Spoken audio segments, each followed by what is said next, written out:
En hommage à Blaise Cendrars. Toum, toum, toum, toum. La prose du TGV. En ce temps-là, j'étais en mon adolescence. J'avais à peine 13 ans et je ne me souvenais déjà plus de mon enfance. Et j'étais déjà si mauvais poète que je ne savais pas aller jusqu'au bout. La SNCF vous souhaite la bienvenue. Des arbres et encore des arbres. Des trains croisés. 9 vaches dont une seulement est toute noire. Des arbres dénudés. Des rails et toujours des rails. Des fils électriques. Une station totale. Des paysages enneigés. Une maison isolée des autres. Du feu sort de la cheminée. Des tas colorés. Des gares. Pau, Dax, Facture, Bordeaux, Tours, Poitiers. Des enfants courent. Un bateau sur la Gironde. Un pont. L'église d'un village. Des gens pressés, écouteurs sur les oreilles. Bonnets, écharpes, anoraks, manteaux. Le froid. Des valises, des sacs à roulettes. Course. Des chariots. Une petite fille qui pleure. Un homme change la roue de sa voiture. Une maison délabrée. Une grue jaune. Un vol d'oiseaux dans les nuages. La foule. Tout le monde court. Les tourniquets. Les valises qui coincent. Les escaliers. Les escalators. La queue au guichet. Les portes coulissantes. Le métro Saint-Paul. La rue Charlemagne. L'auberge Fauconnier. Des chambres agréables. Les lits superposés. D'autres sur plusieurs niveaux. Des couvertures empilées. Des valises en désordre. Des schistes par terre. Des lettres à poster. Des jeux. Des trousses de toilettes ouvertes. Des lits défaits. Des trousses. Des gourdes. Les carnets de voyage. Un petit déjeuner copieux. Nous, morts de faim. Du chocolat et du pain frais à volonté. Des chocolatines. Des croissants. Du jus d'orange.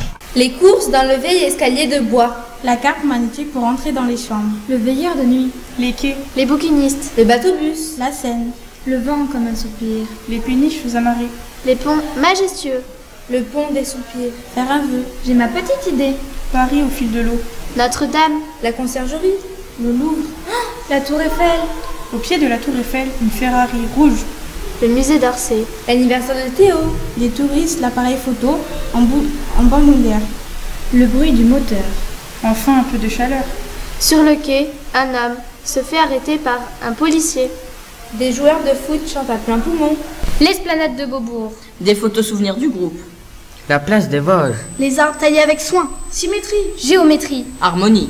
Les couleurs particulières des façades. L'air de jeu. Le musée Victor Hugo. La vue sur la place depuis les fenêtres. Des photos.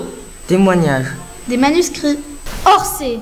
Un jeu de piste passionnant. La grande horloge. Une architecture étonnante. La nuit étoilée de Van Gogh. La quête des fleurs blanches avec sécateurs de Manet. Des tableaux de Monet. Renoir et tant d'autres. Des sculptures. La caissière qui vous appelle ses chéris. Le Louvre.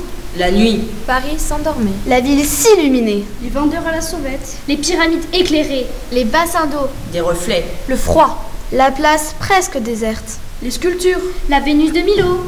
Les fondations. Des souvenirs à revendre. La Sainte-Chapelle. Des vitraux qui racontent des histoires. Une rosace. Une cascade de couleurs. Une architecture subtile. La comédie italienne. Des décors surprenants. De très beaux déguisements. Un arlequin taquin. Des rires par dizaines. Des étoiles dans les yeux, à force de joie. Et des parties de loup-garou. De Kems. De président. De poker. Si. Des tonnes de bonbons. Des carambars. Malabar. Fraises Tagada. Orangina. Bidou. Schtroumpf. Et bien d'autres encore. Et surtout, Surtout. Des secrets et des rires partagés pour ces 4 jours sans se quitter.